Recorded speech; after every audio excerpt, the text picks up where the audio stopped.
দক্ষিণী সিনেমার জনপ্রিয় অভিনেত্রী তামান্না ভাটিয়া সম্প্রতি মুম্বাইয়ের তার আসন্ন তেলুগু ছবি ওডেলা 2 এর ট্রেলার লঞ্চ অনুষ্ঠানে উপস্থিত ছিলেন।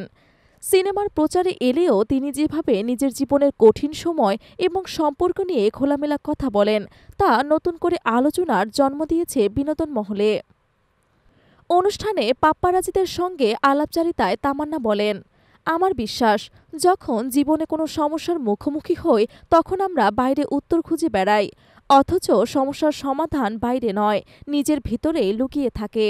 আপনি যদি কঠিন সময় নিজের সঙ্গে কথা বলেন, নিজেকে বোঝার চেষ্টা করেন, তাহলে সব প্রশ্নের উত্তর আপনি নিজেই পেয়ে যাবেন। তামান্নার এই কথাগুলো যেন জীবনের অভিজ্ঞতা থেকেই উঠে এসেছে, যদিও তিনি কারো নাম উল্লেখ করেননি। কিন্তু বহুদিন ধরে তার ও অভিনেতা বিজয় বর্মার সম্পর্ক নিয়ে গুঞ্জন চলছে, তারই প্রতিফলন যেন দেখা গেল তার বক্তব্যে।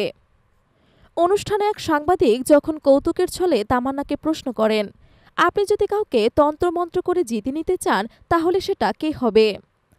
এই প্রশ্নের পেছনে যে বিজয় বর্মাকে ঘিরে ইঙ্গিত ছিল তা কারও অজানা নয়। তবে তামান্না অত্যন্ত বুদ্ধিদীপ্ত এবং মজার ভঙ্গিতে জবাব দিয়ে সকলকে চমকে দেন। তিনি বলেন, সত্যি বলতে যদি তন্ত্রমন্ত্র করতেই হয় তাহলে আমি আপনাদের সাংবাদিকদের ওপর করব, যাতে আপনারা আমার কথা মতো চলেন, আমি যা বলবো তাই করেন। তাহলে করব নাকি? তার এই মন্তব্যে গোটা পরিবেশে হাসির রোল ওঠে। প্রসঙ্গত, গত কয়েক মাস ধরে তামান্না ও বিজয়ের বিচ্ছেদের গুজব ছড়িয়ে পড়েছে। জানা যায় তামান্না নাকি বিয়েতে আগ্রহী ছিলেন, তবে বিজয় সেই বিষয়ে প্রস্তুত ছিলেন না। মতানৈক্য থেকেই ধীরে ধীরে তাদের সম্পর্কে ফাটল ধরে, তবে বিচ্ছেদের পরেও দুজনেই পরস্পরের প্রতি শ্রদ্ধাশীল থাকেন, যা ইন্ডাস্ট্রিতে বিরল ঘটনা।